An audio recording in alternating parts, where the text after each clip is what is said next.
ಏನು ನಾಳೆ ನಮ್ಮ ಡಿ ಕೆ ಶಿವಕುಮಾರ್ ಜೊತೆ ಸುಮಾರು ಮಂತ್ರಿಗಳ ಪ್ರಮಾಣ ವಚನ ಸ್ವೀಕಾರ ಕಾರ್ಯಕ್ರಮ ಕೂಡ ಹಮ್ಮಿಕೊಂಡಿದ್ದಾರೆ ಅಂತೇಳಿ ಈಗಾಗಲೇ ನಾವು ನ್ಯೂಸಲ್ಲಿ ನೋಡಿದ್ವಿ. ಅದೇ ರೀತಿ ಆ ಸಂದರ್ಭದಲ್ಲಿ ಇದರಲ್ಲಿ ನಮ್ಮ ಕೊತ್ತೂರು ಮಂಜಣ್ಣವ್ರು ಕೂಡ ಲೀಸ್ಟಲ್ಲಿ ಬರಬೇಕಂತೇಳಿ ನನ್ನ ಬ್ಲಾಕ್ ಕಾಂಗ್ರೆಸ್ ಅಧ್ಯಕ್ಷನಾಗಿ ನನ್ನ ಒಂದು ಆಸೆ ಇದೆ. ಹಾಗೂ ಎಲ್ಲ ನಮ್ಮ ಕಾಂಗ್ರೆಸ್ ಮುಖಂಡರು, ಕೋಲಾರ ಜನತೆ ಕೂಡ ಅದು ಆಸೆ ಕೂಡ ಇದೆ. ಅಭಿವೃದ್ಧಿ ಅವರು ಮಂತ್ರಿ ಆದರೆ ಹೆಚ್ಚಿನ ಅಭಿವೃದ್ಧಿ ಮಾಡ್ತಾರಂತ ಹೇಳ್ಬಿಟ್ಟು ಕೂಡ ಅವ್ರು ಕೂಡ ಕನಸು ಕಂಡುಕೊಂಡಿದ್ದಾರೆ. ಅದೇ ರೀತಿ ಜಿಲ್ಲೆ ಎಲ್ಲ ಗೆದ್ದಿರೋ ಶಾಸಕರು ಎಲ್ಲ ಕೂಡ ಅರ್ಹರೇ. ಅದರಲ್ಲೂ ನಾವು ಕೋಲಾರಿಗೆ ಕೊಡಬೇಕಂತೇಳಿ ನಮ್ಮ ಹೆಚ್ಚಿನ ಆಸೆ ಕೂಡ ನಾವು ಒತ್ತಾಯ ಮಾಡ್ತಾ ಇದ್ದೀರಿ. ಜಿಲ್ಲಾ ಕೇಂದ್ರ ಆಗಿರೋದ್ರಿಂದ ಇಲ್ಲಿ ಕೊಟ್ಟರೆ ತುಂಬ ಅನುಕೂಲ ಆಗ್ತದೆ. ಯಥೇಚ್ಛವಾಗಿ ಇಲ್ಲಿ ಒಳ್ಳೆ ಅಭಿವೃದ್ಧಿ ಮಾಡೋದಕ್ಕೆ ಅನುಕೂಲ ಆಗ್ತದೆ ಅಂತೇಳಿ ಸಂದರ್ಭ ಹೇಳಕ್ ಬಯಸ್ತೀವಿ.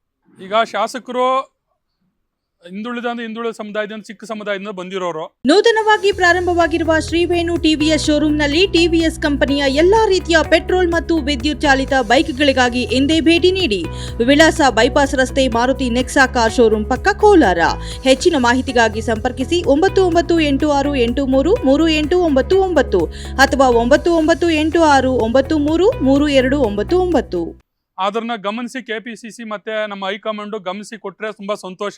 ಅದಕ್ಕೆ ಕೊಡಬೇಕಾಗಿ ನಮ್ಮ ಒತ್ತಾಯ.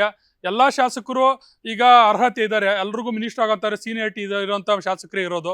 ನಂಜೇಗೌಡಣ್ಣ ಆಗಿರ್ಬೋದು, ರೂಪಾ ಮೇಡಮ್ ಅವರಾಗಿರ್ಬೋದು, ನಮ್ಮ SN ನಾಣಸಮ್ಮಣ್ಣವರು, ಹಿರಿಯ ಶಾಸಕರು SN ನಾಣಸಮ್ಮಣ್ಣ ಆಗಿರ್ಬೋದು, ಇವರೆಲ್ಲ ಅರ್ಹತೆ ಇರೋರೆ.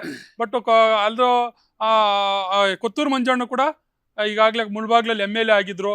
ಹಿಂದೆ ಇಲ್ಲಿ ಕಾಂಗ್ರೆಸ್ ಅಭ್ಯರ್ಥಿ ಆದಾಗ ಅವ್ರ ನಾಮಿನೇಷನ್ ವಾಪಸ್ ತಗೊಂಡು ಅವರು ಅಲ್ಲಿ ಕಾಂಗ್ರೆಸ್ MLA ಗೆಲ್ಲಿಸಿ, ನಮ್ಮ ಯಾರೋ ನಾಗೇಶ್ ಸರ್ನ ಗೆಲ್ಲಿಸಿ ಕಾಂಗ್ರೆಸ್ ಬೆಂಬಲ ಕೊಟ್ಟರು ಅಂತವ್ರು. ಕಾಂಗ್ರೆಸ್ಗೋಸ್ಕರಾಗಿ ಬೆಳಗ್ಗೆಯಿಂದ ಸಂಜೆವರೆಗೂ ದುಡಿದಿರೋ ಅಂಥವ್ರು ಇಲ್ಲಿ ಕಡೆ ಕ್ಷಣದಲ್ಲಿ 15 ದಿವಸದಲ್ಲಿ ಶಾಸಕರಾಗಿ ಅತಿ ಹೆಚ್ಚಿನ ಎಫರ್ಟ್ ಹಾಕಿ MLA ಆಗಿ ಕಾಂಗ್ರೆಸ್ ಪಕ್ಷಕ್ಕೆ ಶಕ್ತಿ ಕೊಟ್ಟರು. ಹೆಡ್ ಕ್ವಾರ್ಟ್ರಲ್ಲಿ ಕಾಂಗ್ರೆಸ್ ಪಕ್ಷ ಗೆದ್ದಿರೋದೇ ಕಡಿಮೆ.